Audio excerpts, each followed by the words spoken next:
Good morning po sa ating lahat.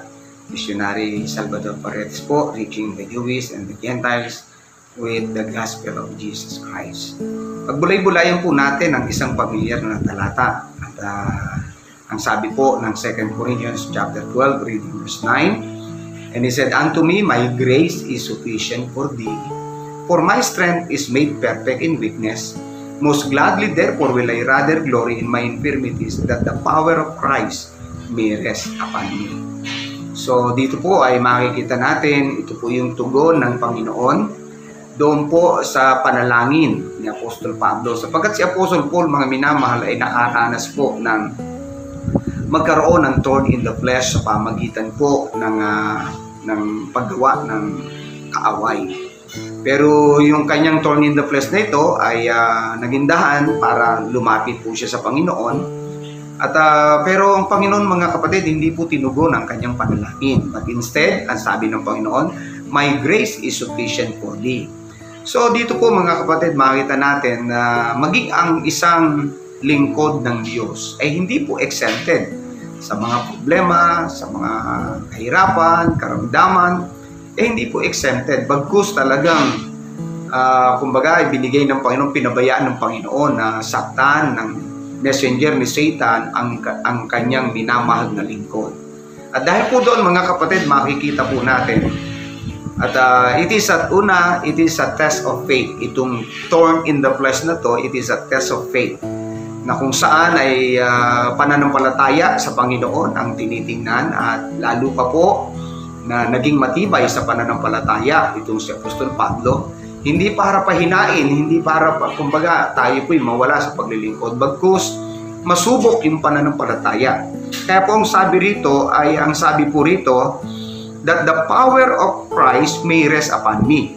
Kinilala ni Paul na ang kapangyarihan ng Panginoon ay mapasa kanya, mag-manifest sa kanya dahil nga po sa trials o thorn in the flesh na kanya pong pinagdadaanan. At ang sabi po, mga kapatid, yung kanyang attitude pa rito, ang sabi ni Paul sa 12:10, "I take pleasure in infirmities." Naging kaluguran sa kanya, panahon na merong kahirapan, meron siyang dinaramdam, naging kaluguran sa kanya, mga kapatid, yung infirmity na meron po siya o yung problems na meron po siya. Kaya makita natin, it is a test of faith para magkaroon ng ikangay muscle ang ating mga pananampalataya. So, pinababayaan ng Panginoon na tayo po'y makaranas ng ganito. Hindi lamang it is a test of faith, it is a test of focus.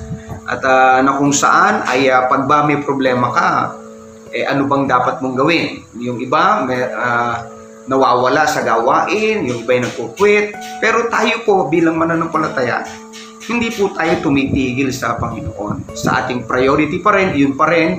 At ginagawa natin, yes, maaring napahinga ka, tumigil ka muna sumaglit. Pero pagkatapos noon, mga kapatid, naandun pa uli tayo sa ministry. Hindi ito nagpapa-stop sa atin at para tayo tumigil sa paglilingkod sa Panginoon. Bagkus, ang ating priority pa rin ay walang iba kundi yung mandato na ibinigay ng Panginoon sa atin. Yung ministry, yung mission at nanais ng Panginoon. Kaya po, we encourage everyone, brethren in the Lord, na huwag tayong mawala doon sa ating focus, huwag tayong mawala doon sa ating priority, bagkus tayo po'y magpatuloy sapagkat yun naman po ang kalooban ng Panginoon. Ang kailangan lang ay damahin po natin at unawain po natin na hindi po tayo nag-iisa sa panahon na may mga karamdaman, panahon na may pagsubok. Bagkus ay sabi ng Panginoon, "My grace is sufficient for thee." At dahil doon din naman, hindi lang po ito sa test of faith, a test of focus, a test for the family. Alam niyo po, at si Paul ay walang pamilya na panahon na meron siyang pinagdadaanan, walang pamilya po na record, walang pamilyang dumalaw sa kanya. Mapalad tayo dahil may mga loved ones tayo na kapag tayo mayroong problema at karamdaman, naandyan ang ating pamilya. Si Paul ay wala pong ganoon. Ako po, sa panahon ito ng Jubilee, na-injured, pero wala man po ang aking pamilya na ando sa Cavite. Pero salamat po, mapasalamat tayo sa Pastor Let Nama at maging sa mga kapatiran dito po sa IBC Naga for assisting me, helping me, and kaya doon sa mga bagay na kailangan ko, sa therapy, everything, tumulong po kayo sa akin. Kaya thank you very much po sa inyo po. At ang Panginoon po magpala po sa inyo. At kumbaga, inaalo ng Panginoon na mangyari ang mga ganito para makita natin na may mga taong mga minamahal na nagmamalasakit sa atin. May mga taong mga kapatid na ang concern ay talagang nasa paglilingkod o sa lingkod ng Panginoon. Kaya po anuman mga minamahal sa ating paglilingkod, meron tayo, salamat sa Panginoon, meron tayong church na dumadamay po sa atin. Kaya thank you po. Nagpapasalamat ako sa bawat isa sa mga mananampalataya at dito po sa IBC Naga for helping me sa mga bagay-bagay, and talagang naramdaman ko yung pain, talagang gapang, pero salamat po sa inyo. At ngayon medyo malakas-lakas na uli, nakakakilos na, magamat naandoon pa rin ng pain, pero salamat po. At sa inyong pag-alalay, sa inyong pong pagtulong. Kanina na-therapy ako at nadala po ako sa hilot, pero salamat po sa biyaya ng Panginoon. Okay po? So, lagi niyong pakatandaan na my grace is sufficient for thee, for my strength is made perfect in weakness.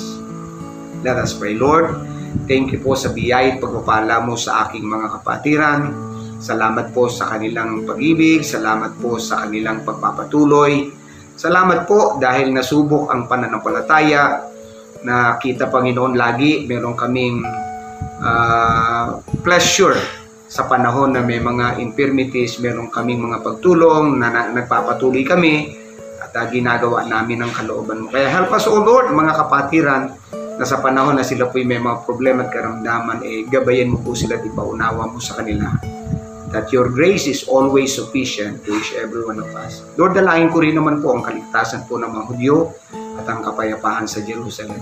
Thank you po sa pagmamahal. Thank you po sa iyong biyaya.